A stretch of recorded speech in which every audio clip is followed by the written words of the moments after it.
we're ready for 301 laps of blue sky racing. It's NASCAR Cup Series racing from New Hampshire, the Crayon 301. We see the cars out on track. They have been fired up and rolled off pit road alongside our crew chief, Steve Letarte, Rick Allen with you, as well as our drivers, Dale Earnhardt Jr., Jeff Burton. On pit road, Dave Burns, Kim Kuhn, and Marty Snyder will handle all of the stories and breaking news that happened during this race. All right, Steve, I have to ask, is there a favorite when you come here to New England and New Hampshire that you're going to be looking at? Well, the two favorites you see right here on your screen, right behind the pace car, but I have to pick Martin Truex Jr. is the one I really have circled. Christopher Bell is dominant here, but Martin Truex Jr. has led nearly 1,000 laps at New Hampshire, but has never led the last lap. I think today may be the day. That long winless streak is over. He's won 2 times. I think not only could it be his day here in New Hampshire, a win here might be what propels him to a championship. And Junior, Jeff, guys, we've waited a day. How difficult is that on the mindset of a driver to come back on a Monday to race? Well, you just got to have that same intensity that you have. How bad the cars are driving. It is going to be a driver's race today. I've had that on my mind ever since I got out of that car on Saturday. Bell, Martin Truex Jr., 2 of the best in practice and qualifying. They will bring the field to the green flag. Well, this season's hottest driver, William Byron, back there in row 4 wins already this year. Not a track where his stats would say he should be a favorite. Can he break through? Kyle Busch to the back. Row 7, Kevin Harvick will start in the 13th position. Actually on the wall here, turn 4 is named Harvick. Turn 4, obviously for his retiring at the end of the season. The track doing something very special for him. Thanks, Kevin. Thanks, Kevin. And there it is. Harvick 4. See a little bit further back. Like the Kevin Harvick. Bowman back here in row 15, looking to find that win, trying to get into the playoffs. Chris Buescher. They were completely off. Crew Chief Alec Gustafson told me both their long run and short runs needed Park Chase did not like the feel of the car. So Dave, it's going to be a battle for this team from the locked himself into the playoffs. Well, and those 11 names that are in yellow, we're not really going to be our focus over the next 7 weeks. Maybe the name at the top to see who could win the regular season championship. But look at Suarez, McDowell, Wallace, 3 points separating that group. Not to mention, nowhere on this is Chase Elliott. Right. And, you know, there's a question, can he get in on points? Can he get in on a win? At some point, races and opportunities are running out. So this is going to be fascinating. Talk before the green flag. Copy that, but should be a great day. Got a good car, got the best man on the job, and got a good pit stall here. It'll be good. And they think that's very important, that #1 pit stall. Jeff. Yeah, the other thing that's important is starts and restarts. Every race here, we see incidences on the front straightaway. Cars get jammed up, cause accidents, get damaged. You do not want that to happen on lap 1. We'll see how they do as the fans treat it to a Monday afternoon race here in New England. We're racing on Magic Line.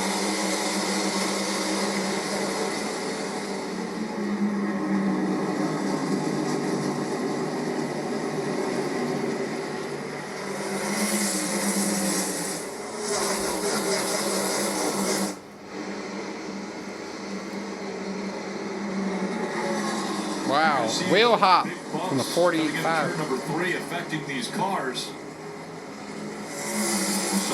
In practice and how the cars drove in, this track is going to change drastically. So if your guy's not running well right now, don't panic.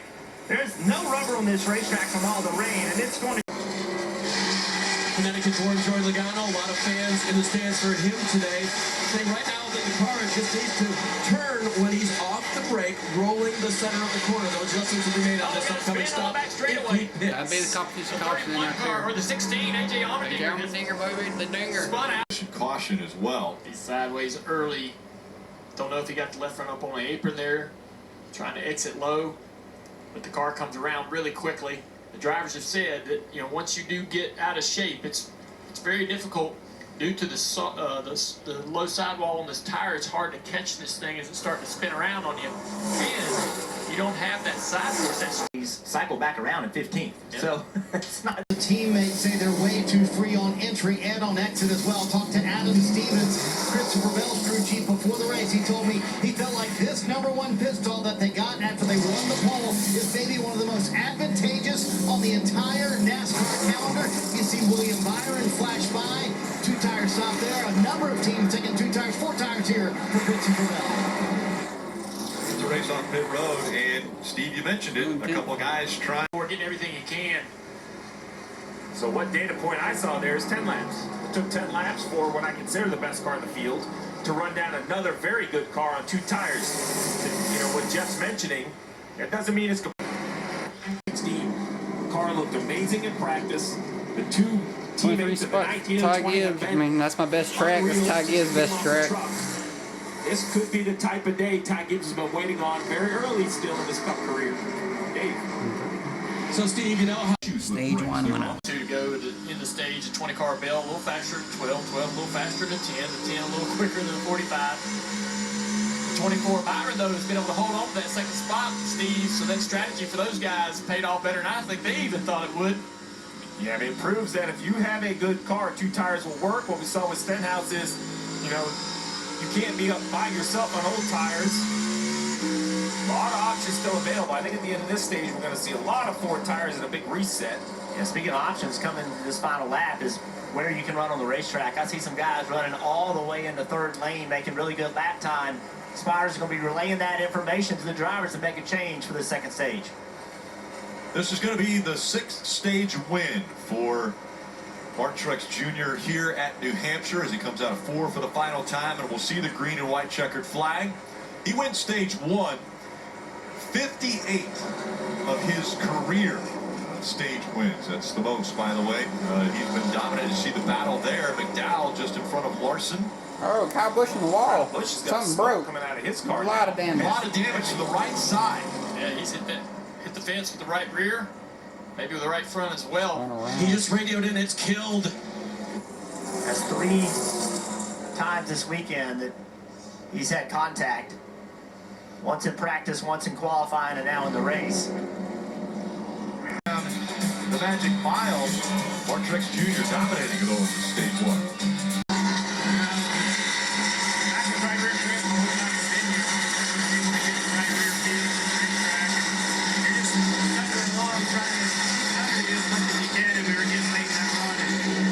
I was trying a different line, and it was too high. I just didn't like to be that high on entry. I couldn't give it wheel and have the right rear stick, the lateral grip that you need. So, hate it for our Lenovo group. Our Chevy stuff was a little off this week for us anyways, and so we'll get back to it. So there's part of your mystery solved, guys. Nothing on the track, just trying a different line. Dave got his answers. Dave cools the brakes. In a place like New Hampshire, you don't want maximum cooling, so you got to add a little tape. Because as silly as this sounds, when you see those bright red rotors, that's what you need.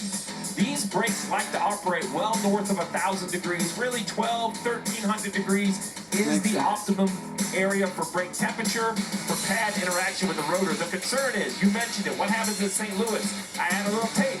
Now my car doesn't drive good. Now I'm stomping on the brakes get too hot, and you can physically get to the point where the rotor grows, contacts the caliper, and explodes. It is violent.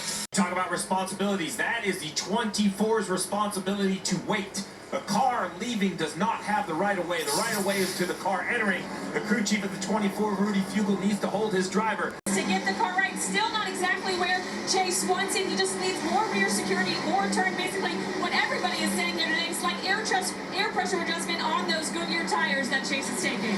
It has just been, hate to be this way, just a quiet day for the 9 car. Yeah. This is the replay here of the 51 Cole Custer. A little bobble right there. Oh, man. Right up into the wall. Here's some 23 above the loss. He misses his pit stall just a bit, has to back up.